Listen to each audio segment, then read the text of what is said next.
Well, good morning, everybody.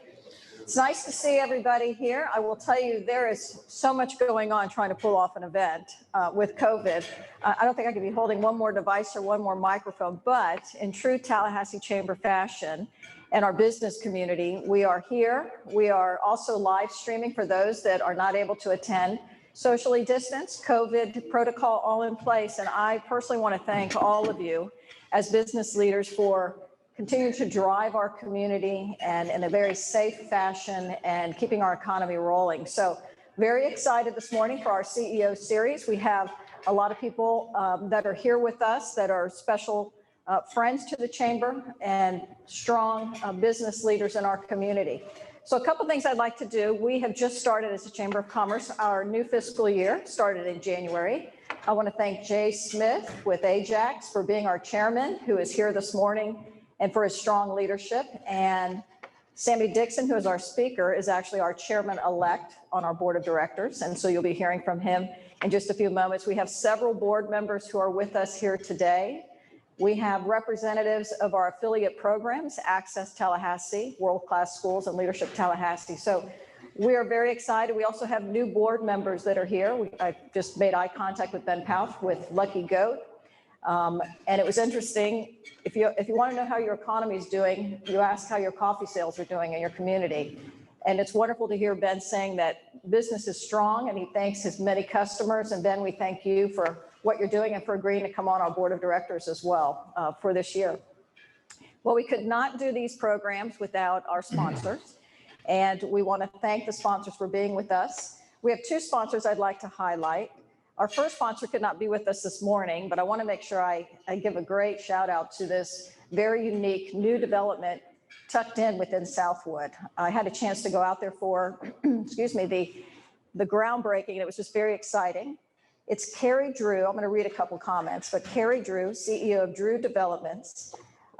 The idea behind Maple Ridge was started 9 years ago when Drew and his wife Wendy and their son William first moved to Tallahassee and made their home within the Southwood community. During that time, and I'm going to read his words, he listened to the suggestions and requests made by local residents who wanted a neighborhood that offered more privacy with large lots and custom homes with plenty of green space. After 4 years of planning and incorporating those suggestions, he is thrilled to recently announce the beginning of this new development. And as I said, we had a chance to go out there for the groundbreaking. It is absolutely beautiful. It's a conservation-minded community, custom homes, lot sizes from 0.3 acres to 1+ acres. So if you get a chance, be sure to go out there and take a look at it. It's very exciting what he and his family have done during the groundbreaking. We commented that his son William is probably the youngest developer in our community, and it was just fun to watch a family who's really moved here and really invested in our community and make our community special. I would like to now also ask Nadia Beatty to please come forward. Well, we're not going to. Okay. With James Moore, Certified Public Accountants. Thank you for your sponsorship. Hang on, we're going to wipe this down for you. Mark O'Brien's here, and I want Mark O'Brien to know that I'm doing this correctly, right? So thank you, Mark. Well, COVID protocol, right? Thank you. I'll be short and sweet. Okay, there you go. Hey, I'm Mark Payne with James Moore CPAs. Obviously, we're CPAs, right? So Nadia, my partner right here, has given you a little brochure. Just take a gander at it, look at it. But more importantly, if you're prime meridian related, let me just say this, the stock has probably gone down this morning based on all the prime meridian. But more importantly, I'm excited and very excited about seeing Sammie Dixon sit in that seat and not moving for at least 10 minutes. That's going to be a miracle right there. We appreciate what you guys do in the community. We appreciate to be a sponsor here, and pray for our country. Pray this COVID thing will be eradicated sooner than later, because I'm tired of wearing masks. Thank you. Thank you, Mark. Thank you, Mark. If you all can help me in thanking our sponsors, we appreciate their support.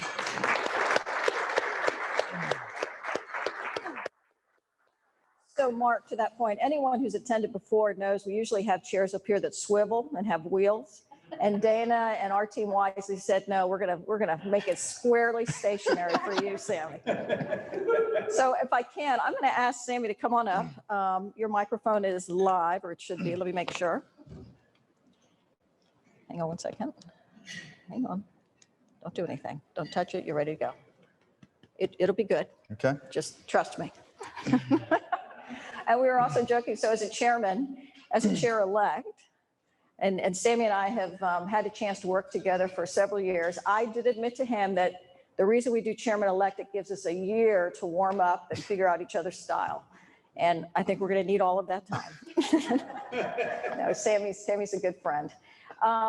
Okay, a couple things before we get going. I also want to tee up. As I said, we started our fiscal year in January, and with that, we had a refresh to our mission. The exercise was more of a refresh to our strategic plan, but it really is our overall mission. And within that, we have 3 priority areas. And I want to make sure just to kind of tee that up for you that you all are aware. And if you were able to tune into our annual meeting, you've heard about this. If you're following us, you're seeing that we are very disciplined in what we're trying to do in that space. Our priority areas are talent, workforce, and education. Our second, and that is chaired by Terry Ard. Our second focus area is economic competitiveness and business climate, and that is being chaired by Richard Darabi. And our final area is community and prosperity, and that's being chaired by Sharon James. And so you will see everything that we work in and around focused in those 3 areas, and we have many, many partners that will be working with us in that space. I want to thank Christina Paredes for being here this morning with Office of Economic Vitality. Thank you so much, Christina, a great partner and friend. And we've got a lot of work to do. Also in that, you will hear us and see us advocating for all of those areas, all 3 of those areas. And we have an advocacy committee, and Sammie Dixon is also chair of that. That's a model that we did this year with our chairman-elect position to really just keep some consistency moving forward. So that hopefully frames it up for you with our priority areas.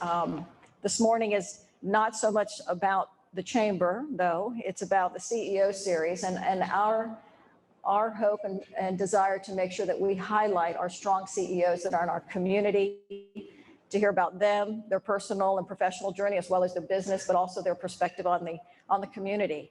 We also want it to be interactive. We want you all to ask questions. We are not scripted. We have some general areas. I anticipate that I will stop speaking and then probably not start again until the end. I'm just kidding. We will have a back and forth. But again, take this chance to ask a question or, present your insight or your perspective, and we will probably wrap up about 8:45-ish. And for those, again, who have logged on, thanks for logging in. Thanks for supporting the chamber, for everybody here for the same thing. So Sammie, I think everybody here knows you, but maybe if you can give a little bit of an introduction of your personal family life, how you're not from Tallahassee. Correct. You're not a local, but maybe tee it up for everybody. Let us know. So originally from South Georgia, from Tifton, went to the University of Georgia and Florida State. Started my career with Nations Bank in Charlotte. They moved me to Fort Lauderdale, helped start a bank in Naples. Left there, took over as president and CEO of a bank in Thomasville, Georgia. And when that was over, got the bank cleaned up. Chris Jensen, a good friend who I'd known for years, had called me and said, I'm starting a bank in Tallahassee, a de novo for Regions Bank. And I knew Rick Horsley, who was vice chairman and all, and said, yeah, I'd like to come down and help you. And it was Chris that brought me to Tallahassee. And I'd always wanted to start a bank, and Chris knew that. So I got here in June of 05, and I think it was May 26th of 06, I got a phone call one morning about 6:30 in the morning and said, your obligation to us is fulfilled. Like, I've been fired. Walk in the bank, nobody says anything. About 10 till 9, the Regions AmSouth merger is announced. Chris says, your obligation to me is fulfilled. I go home that night, and Kim and I, my wife, my lovely wife of 16 years now, we have 2 kids, 10 and 12, Sadie Blue and Sambo. But I walk in that night, and Kim said, if you're going to start a bank, do it. I'm tired of hearing about it. Went, started working on putting a model together. Went to Rick Widener and Bill Crona simultaneously and said, I want to start a bank. Would y'all be on the board? Yeah. So, okay, 3 rules. Number one, I need you to help me put a board together. I don't want a country club board. I don't want a good old board. I want a real board. I had to have a strong board to offset me. Chris was strong, but here's this 36-year-old who's not from Tallahassee and does not fit the typical banker profile. So we put the board together. I said, rule number two is I need you to put me in front of people to sell stock. Not asking you to sell it, put me in front of the folks to sell it. We'll sell it. And number three, I get final say of anybody on the board. And the reason for that, if you can't get along with me and we're going to do this style, it's not going to work. And we got started. We opened the doors February 4th, 2008. Chris and I raised $12.8 million in capital. And we've gone and just kind of buried our heads in our work every day and taken off from there. This morning, we're sitting at $652 million and very sound, very solid, and just excited to be here. And the favorite thing, one of my favorite things is when we were starting the bank, I did everything out of my home office, which was through our bedroom, through our closet, through our bathroom, over the garage. And Kim was pregnant with Sadie. And I would walk through there and bring people through there. And Kim's like, you got to stop this. And she'd look at me sometimes. I'd come to her and said, we accomplished this today. We got filed or we got something going on. We got this done. She goes, now what's next? I said, I don't know. We got to go figure it out. And Kathy Jones, our former CFO, used to get upset with me. And people ask, well, how'd you start a bank? I said, I don't know. We made it up as we went along. And that's a true statement. As long as you stay within the boundaries of regulation and law and stay directionally correct, you just keep moving forward. So that's kind of a background. So you've talked about your assets. So number of employees, locations? We're right at 100. As I look at our head of HR, Mark's right about the stock price this morning because we got about 8% of our employees here. Great business opportunity. They've been working the room. I've been watching them. They were working the lobby. They've been working the elevators. They're working it. So you're good. So we're around 100 employees and growing. We're 2 offices in Tallahassee, 1 in Crawfordville, and now we're in Lakeland. Okay. So looking back, biggest challenge along the way, and I know it was a journey. I mean, it's people, finding the right people. Okay. Banking's not hard. Regardless of what anybody tells you, banking is not hard. It's all about the people. And it doesn't matter what business you're in. You know, finding the right people that believe in what you do. We're very culturally driven. Everything from the day we started the bank was all about our culture. You're going to get a culture whether you want it or not. But if you're definitive of what you want, then you can control it more. Our culture is surrounded by a one-word question: why? You tell me how many CEOs demand that their teams question them. Why'd we go to Lakeland? Why'd we go public? Why are we here? Why are we doing this? Well, there's a two-edged sword to that culture. Number one, the hardest thing to get people to do is use the gray matter between their head that good Lord gave them. If you can get them questioning what they're doing, then you're above the competition because now they're thinking. The other side of that is all of our team is allowed to question anybody, anytime, anywhere about anything. If someone comes to me and why are we doing something and I can't answer the question, then maybe I need to think or rethink why we're doing it. Because like I said earlier, we want to be directionally correct, okay? And the boundaries of that is regulation and law, not some process or policy, regulation and law. And if we can stay within those boundaries and keep moving forward, new information, new decision, then we're going to be a lot better off. How many of you ever heard people say, well, why do you do it that way? We've been doing that way for the last 20 years. Well, how much has changed over the last 10 years? We have a saying in the bank that is my favorite saying. If you do not like change, you're going to like irrelevance even less. By General Eric Shinseki. How many people know who that is? Other than Susan Payne Turner, Chris Jensen. He is the most recently fired head of the VA, which makes the statement even more profound. But that's the way we work. As Susan says a lot, we'll change on a dime. Sometimes we'll change on the same dime twice. I don't care how you did it at Nations Bank, SunTrust, Wakulla. I don't care how you did it at Prime Meridian Bank 5 minutes ago.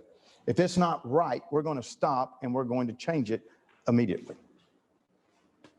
So you may need to think of second on this. So as a CEO, tell me a change that affected you, Sammie, that really just kind of surprised you, that, you know, something that might have happened that made you really stop and take a hard turn. Can you remember something recently? Absolutely. Okay. It happened twice. Okay. 12-year-old Sadie Blue Dixon and a 10-year-old Sambo Dixon. Those two events in my life changed the thought process of everything I did. And it's, you know, you go and you're running and gunning, trying to build and doing everything. All of a sudden, that creates a whole different perspective. And then looking at my wife and what she has to do and what she deals with on a daily basis to allow me to do what I do. Okay, very good.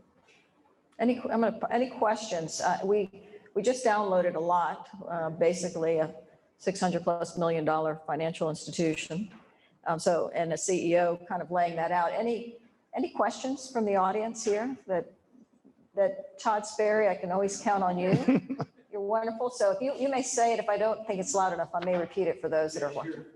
I can speak up. Okay. Sammie, I've had the pleasure of seeing your culture book and how strong the culture of your organization is. Could you speak to, you know, expanding the organization? You now have branch offices and, you know, all banks' dream is to have acquisitions and everything. You know, how you transfer your core culture, you know, to the whole organization. Absolutely. So a culture, like I said, you're going to get it whether you want it or not. It's according to what happens. The one thing about a culture is it's not grassroots. It's got to start at the top. And it's got to start with me, and the board has to buy into it. And then we have our group, what we call our core 40, that we try to build out every day, that eat, sleep, and breathe. We've got a book, we call it United We Brand, that Todd referenced. That is not a marketing piece, it is an employee piece. We also have about 4 books that we go through that everyone on the team reads to give them something tangible to help us. So as we grow, we expand that core 40 and let that permeate down through the company. Now, I've always used the example, corporate policy is generally created at 60,000 feet. Then given to 30,000, they come up with some idea of what it looks like to 15,000, and then 15,000 gets a plunger and plunges it down to ground zero. Think about the Mercedes commercials during Christmas, where Santa Claus is walking through trying to figure out which one of his red Mercedes he's going to wear, or he's going to drive. Okay, so Santa Claus's head is 60,000 feet. The cars, money, toys, food, whatever, is 15 to 30,000 feet in his bag. Ground zero is his feet. If 60,000 and zero do not have an idea of what's going on between the two, what's the stuff in the bag worth? Zero, because it's not moving from the North Pole. That's the approach we take. And having our team being able to question what we do and then constantly keeping in touch with them is going to help that. Now, Todd, it's an experiment, you know, and as we get bigger, things are going to change. Every time you add someone to your team, the culture changes a little bit, but you just got to stay very conscious about it and be very deliberate on what you're doing. So how's it going to look at 1, 2, 3, 5 billion? I don't know yet. But as long as we stay very observant of what's going on, it'll be better than not. Good. So I just got a question come in from Ron Sachs, who said, this is after he sent the question, but if you all know Ron and love Ron, he said, I'm there, but I'm really here. So he's online watching, but here's his question. Sammie and Prime Meridian Bank started up at the same time as another new local bank many years ago. That other bank failed in an epic way. What did PMB do differently than the other bank did to survive, grow, and thrive? I was not involved with the other bank, don't know anything about the other bank, so I cannot focus or speak to the other bank. Prime Meridian Bank has stayed focused on its mission, and that's building relationships each and every day. Our credit policy, our credit thought process hasn't changed one iota since we started the bank. You know, I go back, we talk to folks, what's the oldest accounting equation, you know, that most people know? Assets equals liabilities plus equity. What do you have? How'd you pay for it? Well, that's been the same way since the beginning of time. Credit policy is the same since the beginning of time. It doesn't change. And folks that monkey around with it generally have ebbs and flows. So we've just focused, as Susan Turner says all the time, we just keep our hands on the plow. Hold on, keep going. Okay, Mark Payne's saying then. But just staying focused on what's in front of us. So we can't speak to any other institution, and we try not to compare ourselves to anybody but ourselves. Very good. So let me say one thing, and Jay's not here, he just walked out. Jay Smith. And I would ask for all of you to keep Jay and his family in your prayers today. His dad has pancreatic cancer and is at the end. So please keep him in your prayers. But, you know, one thing about the bank, and I say this, we're a public company now. And when I go to Chicago, New York, Boston, I haven't been to San Francisco or anything like that, but talk to folks on the phone. You know, we sit down and they look at like, who's this country, Southern redneck, talks funny. And I always look at them and say, y'all familiar with the chicken and the pig for breakfast? They'll look at me like, nope. Why are you telling us this? I said, that chicken, she was dedicated. She produced some eggs every morning. I said, that pig, once that piece of ham or bacon went on the plate, that joker was committed. That joker's named Sammie. And that's the way we approach. And same thing with Chris Jensen, same thing with Clint Weber, Monte Ward, Susan Payne Turner, who is all of our executive team that are here today. We are committed to doing the right thing. And if we get it wrong, we'll raise our hands real quick and change on that dime 2 or 3 times. Very good. Okay, great questions. Aaron Ennis. Enter. And you may need to repeat the question for those online. Okay. Thanks. Driving in, I was thinking about Felicia Braswell, and I walk in the track at Premier, and you coming up and say, what do you think about X name? What do you think about Y name? And I was telling Christina, and she said, well, how did they come up with Prime Meridian? I said, I don't remember, but it's a good question. So Prime Meridian, what is the Prime Meridian? It is the starting point of time. Okay? It's the starting point here in Tallahassee of all meets and bounds for Florida. Prime Meridian Bank is a starting point for a new financial institution. What is the Meridian line? It's an unwavering line that goes around the earth. We're unwavering in our focus to clients. Great story. Somebody walked in the bank after we opened and said, what does Prime Meridian Bank mean? I gave them that. They said, wow, how'd you come up with that? I said, I just did. So we went through about 82 different names. Everything was either copyrighted, trademarked. I mean, it was all this stuff. My sister comes to the house one night and we're sitting there and she said, why don't you name it Meridian Bank? It's over there next to Meridian Road. Good. Call the attorneys. Nope. Some bank in Pennsylvania is named Meridian. Marjorie Turnbull. And then at the same time, Alan and Kathy LaMarche, about the same time, said, why don't you just name it Prime Meridian? Prime Meridian, what's that? Call the attorney. That's free. Done. That's how we came up with the name. Yes, sir. Talk about our plaque on our desk. So one of the question? main mottos. Tell them what the plaque on your desk. One of our motto is, let's think of a few good reasons why it can be done. Now, I did not come up with that statement. That is actually a statement that a plaque that was given to me from years ago from Bennett Brown, the former CEO of CNS. But we adopted it. And let's think of a few good reasons why it can be done. That is not for our clients. It sits on everybody's desk at the teller line and everything. That is for us. A banker's easiest word they have in their vocabulary is no. So let's think of a few good reasons why it can be done. We have a three-way test. Is it right by the client? Is it right by the bank? Theoretically, the bank can't get hurt, can't lose money. Do you underwrite? You compliance and all? And number three, is it legally, morally, ethically correct? If all three of those are yes, there's nothing we can't do. If one of those are no, with the exception of the third, if that's a no, we're done. But the other two, then we back up and look at it in a different way. And what are we missing? Heidi Otway had asked the question, can you name the 4 books? You mentioned 4 books your employees read. Raving Fans, Leadership and Self-Deception, Fierce Conversations, and It's Not What You Sell, It's What You Stand For. Very good. And my favorite is probably Fierce Conversation. And we do that a lot around the bank. Fierce conversation takes a long time. It's not getting in somebody's face or whatever. It's having a factual, actual conversation. Now that takes a long time, but everything else takes longer. Terry Ard asked a question. Deloitte surgery results released today indicated what CEOs want from the new U.S. administration.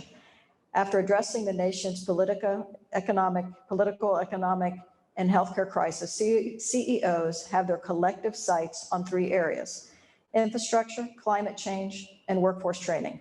What are your thoughts on that focus area? We're big on workforce training here with the chamber and how we move through with that. We're very focused on building up our population's ability to have jobs and to work. If we do that, then we build our community. If we build the community, Prime Meridian Bank grows. So does Capital City Bank. So does every other bank. I mean, Godfrey Smith was one known for saying often that you build the community, you build the bank. So on the third piece, I would say that building the talent base and teaching people the responsibility that they owe to themselves to work and to gain employment is one of the greatest gifts you can give to someone. Questions within the audience here? We've been bouncing around. Mark O'Brien. Just refreshing to hear you talk about the importance of relationships. About what? Relationships. But in today's world, with the ever-increasing engagement of technology, moving to a more virtual approach to business, how are you going to keep relationships at the forefront of your bank? Hold your mic. Well, the neat thing about it, Sammie, repeat what the general okay, question. And so hold the mic up so people Mark was talking about the question of with more technology coming on and everything becoming virtual and you have an app for this or that, how do you keep the relationship in the bank with clients? Here's the neat thing about it. It's not hot cookies. That helps. That helps. Hot cookies, hot coffee, and cold water. No, but when you think about it, we're not a heavy driven consumer bank like the credit unions or the bigger banks and things like that. We're not a large corporate bank. Okay. We deal with middle America. We deal with American companies.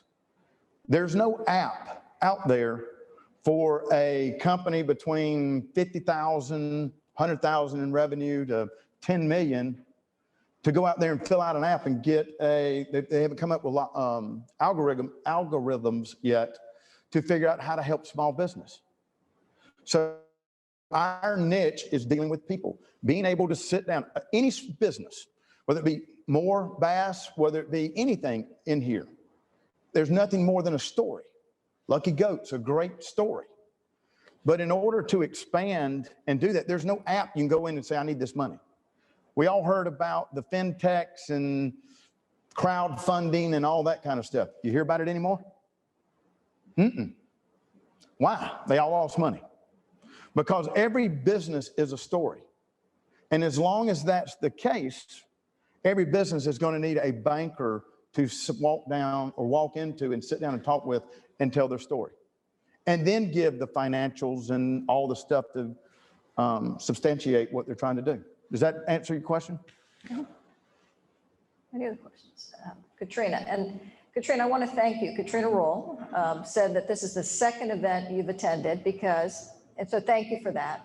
And the statement was, and I know you've got your wonderful family, you've got parents at home that you're taking care of, multi-generation. But I want to thank you for coming out because you said the chamber knows how to do these events. So thank you, Katrina, for that. And thanks for coming out. And the first one was a chamber event. I know it was. Both were chamber events. That was kind of, thank you for backing up what I was saying. So Thanks. Sammie, I have a why question for you. Okay. So why Lakeland? And then what's next in terms of Repeat it and hold your mic, please. So her question was, why Lakeland and what's next? Lakeland had a good friend that I've known down there for 20 years that was a banker that had started up a bank, and they sold back in 15, and he was ready to get back into it, and they were going to do a de novo. And I told him, I said, if you don't want to do a full de novo, just come underneath Prime Meridian Bank. And we got off to a little slow start. The bank's doing very well now. We're at $54 million in about a year and a half. And the bank has got a lot of opportunity. Lakeland, there's a lot that Tallahassee can learn from Lakeland, Florida, and what's going on down there with the markets. Now, the second part of your question was, where next? Katie Proctor's not here, who does all of our SEC work. If I answer that question, she will knock me over the head with a 2x4. So I will tell you this, where next? Out there. How big? Bigger. And how much are we going to do earnings per share? More. So if you look at the bottom right-hand corner of our website, our bottom left-hand corner, there's Investor Relations tab. You can go on that. We have an IR that we do every quarter that will show a map that basically goes Macon over to Alabama down to about 50 miles south of Lakeland. That's where we're going next. Okay. Any other questions from the room? I want to pivot here in a moment. Everybody obviously talking about PPP. You and I've had a lot of conversations about that. Maybe just kind of, what have you seen as a result of PPP opportunities? I mean, obviously we're now in that second round, Right. or, maybe just from a banking side and just. So for us, PPP, it wasn't easy. Again, we had to make it up as we went along. No one knew what was going on. That was the reason for all the snafus with every bank. It wasn't one bank got it better than the other. The SBA was slow rolling out how it worked, and they keep changing the goal line. We did, on the first round, 907 loans for $82 million. Of those, we looked at it differently. Number one is we're helping our neighbors, our community. No one knew what was going to happen. We didn't know where we were going. So we wanted to get that money out as fast as possible. On the flip side of that, we did 400 of those loans were non-client loans. That was a generational opportunity for Prime Meridian Bank because we've already converted about 175 of those relationships back over to the bank, and we'll get about 350 before it's all said and done. We grew the bank this past year $150 million because of moving those relationships.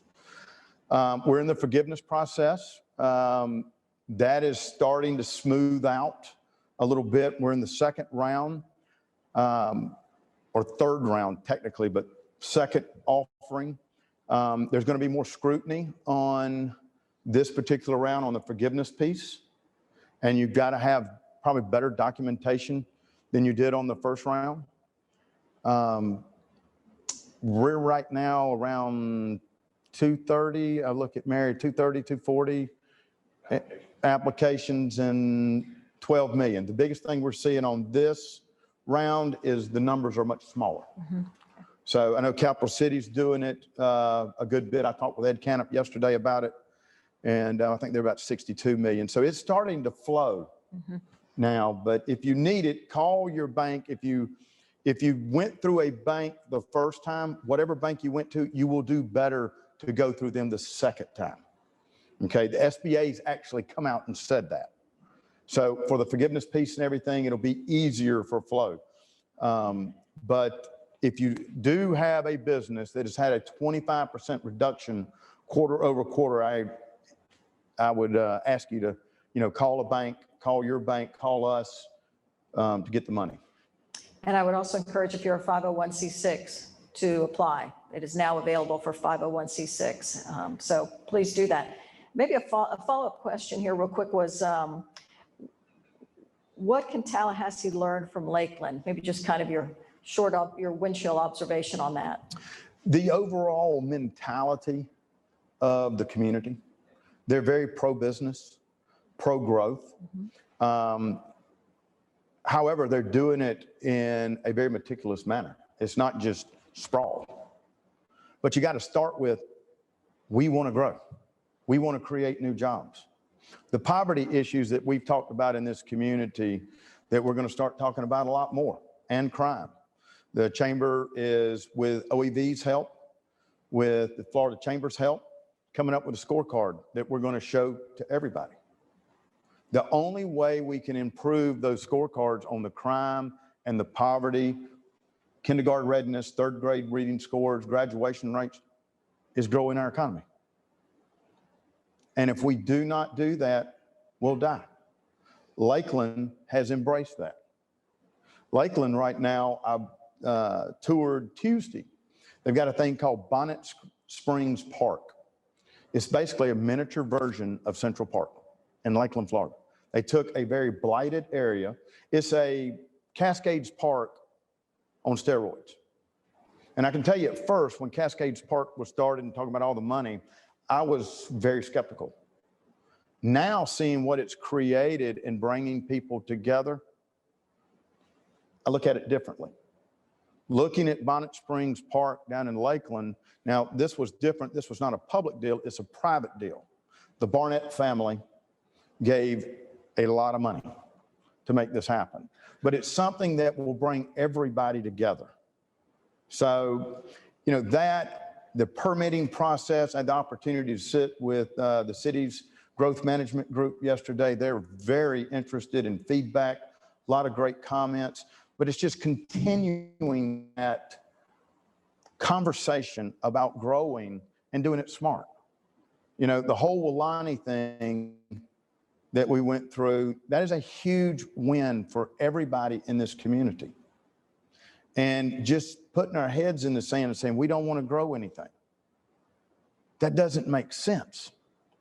And then you look at COVID and everything that's taken place. How many people want to live downtown now stacked on top of each other?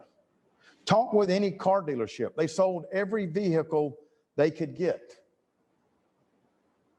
That tells you something. We're going to have some growth issues, but we need to do it smart. But we've got to be in the thought process that we want to grow, and we've got to have the jobs. Tallahassee, we are very thankful for the government, educational, and I throw healthcare in there, of our three big employers. We've got to utilize our airport to create some manufacturing and things. We're an international airport. People laugh at it all the time. Say, yeah, we're an international airport. They laugh all the time. Oh, we're going to fly international. No, it has nothing to do with that. It has everything to do with being able to fly stuff in and out. And stuff being products, primarily products that we produce and send to South America or wherever. That is the most important thing that we can do. It's a mindset. Lakeland has that mindset, from their mayor to this chamber to everybody you talk with. And we've got to all help our law enforcement. Neither Lawrence nor Walt can do it by themselves. It's going to take the business community also to get this stuff cleaned up and to help people. Mm-hmm. It's got to start here, then here, and then we got to do something. We can't just talk about it. So that's one thing Lakeland's doing different. One of the questions came in on the why. Why has the Chamber of Commerce really expanded its mission? And there's really two answers to that. I mean, we actually, as a chamber, saw this coming from national models 3-4 years ago, pre-COVID, and we actually started talking about this. We started talking, and the research that was done nationwide was saying the old chambers are not the new chambers model. You are not, it's not your father's model. I mean, I'm the first president and CEO that's a female of our chamber that is 96 years old. So that notion that chambers were a lot of male dominated, or your grandfather's chamber, did exist, thankfully, with several people that are in this room that helped 20 years ago for me to get to this position. Our community has changed, but what chambers are delivers is changing. And that started pre-COVID. Now, post-COVID, it is chambers of commerce are community-based and they're mission-driven. And you've got to have your community there. And what that does is it brings the private sector and the businesses who are out there every day advancing the community really focused on a broader mission. So people have asked us, well, why the change? Why are you now have a pillar that's community and prosperity? Well, because it's a priority for our community. And you're heavily involved. I look at all the board members in the room and our members. And you know, it's important for individuals to know, and it's important for us to say why we're doing that as well. Let me say this to everyone in the room that's watching this. Your chamber's only as good as the involvement of the community. We need each and every one of you to get involved. Those that say, you know, talk about different groups, talk about the chamber, talk about anything like that, that they just want to talk, we need your help. Because going back to that Lakeland question and looking at the 3 pillars, we didn't change our mission statement. We just kind of dusted it off. We're still headed in the same direction. But it's going to take each and every one of us in this community to build the community. And the chamber is the cheerleader. Okay, we need to make things known where things are faltering. We need to bring in light to it. Where things are great, Steve Evans often says, educate, advocate, and celebrate. Well, that's what we need to do. Right now, we're in the education and advocating. Then we can celebrate. But I'm asking each one of you to please get involved. You can always spare another 5 minutes. And if you do that, what we can create here in Tallahassee, Florida, will be a beacon. My biggest thing with my 10 and 12-year-old, where are they going to go? Where are they going to go to school? I want them to live in Tallahassee. I need somebody to take care of me one day. And I want them to be here. And I want them not because they got to take care of their parents, because they want to. So I'm asking everyone to please get involved and let's help build this community. And also say, you know, I want to make sure people know that the Big Bend Minority Chamber of Commerce, the Capital City Chamber of Commerce are here in our community, and we are communicating with them, working with Antonio and NEBA and a lot of other groups that want to see the community move forward. So there are a lot of individuals out there working hard on behalf of the community. I'm going to, Rob Clark, question. Sammie, can you talk about the scorecard that's going to be coming out? A little bit about what to anticipate with that? Repeat the question. You want to do that? Sure. The question from Rob Clark, board member, and thank you, Rob, for your support, is talking about the community scorecard that you heard Sammie reference. The key here is you don't know how you're doing unless you can measure. You can measure with how you're improving or measure in areas that need more improvement. And so Sammie had referenced, there's a lot of that work being done. Office of Economic Vitality puts forward an excellent dashboard scorecard of data. The Florida Chamber Foundation does the same. And as a Chamber of Commerce, we said, well, we're working in these areas that they are working on, whether it's creating new jobs, whether it's getting new permits online, whether it's evaluating 3rd grade reading scores, looking at our crime numbers. These are data points that currently exist. But what we have learned is that if we are not all showing those same data points, we can't be all on the same page of trying to change those data points or to celebrate those data points. So you will see it's going to come out in a scorecard or a dashboard version, very easy to read. What we're currently doing is when we're finalizing of the 3 pillar areas, there are so many data points that you can put out there. We're trying to hone in on probably 4 to 5 key that are consistent with what OEV is measuring and what the Florida Chamber is measuring and DEO. And you will see us holding that up against our 3 areas to really see how we're doing as a community. And that's the key. It's a community scorecard. So the thing about the scorecard is we're not recreating anything. We are very thankful for the work that Christina does with OEV. Without them, we wouldn't be able to create it. We're, like I said, we're a cheerleader, okay? We're big on advocating. Well, we're going to take other people's data and put it into what we look at as a community to be able to push an agenda. And what's that agenda? Build a better Tallahassee. It's very, very simple. You know, we had 3 people shot last weekend, 1 found day before yesterday, 4th. That needs to be discussed more. The unemployment, biggest one, and Jay Smith's, one of his biggest things is kindergarten readiness. I mean, if you're not ready by kindergarten, you 3rd grade, you're probably lost. But as each of you find things or come up with ideas, let us know, call Sue. Mm-hmm. We're willing, just because we put something in place doesn't mean it's the end all be all. New information, new decision, as long as we're staying directionally correct. Any other questions as we wrap up? And then I'm going to let Sammie kind of give a final. What are you most proud of, Sammie? My family. The team that Kim and Sadie and Sam, pretty close to that is bank family, what we've built. I'm proud of the relationship of Chris Jensen and I've had. We've been there together from the beginning, and what we've been through, and with the rest of our team that I've mentioned. I'm proud to be in a community like Tallahassee. Tallahassee's got a lot to offer, but we're not perfect. We got a lot to do. And I'm proud of the bank's ability to grow, and we really haven't asked anybody for any favors.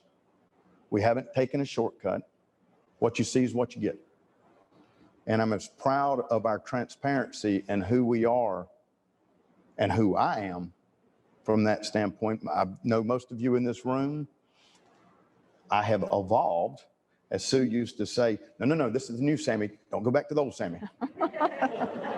I have evolved and matured, and no one needed that more than me. But I'm proud of being a part of this community. Great. Well, Sammie, thanks for your time. Thanks for bringing your team out.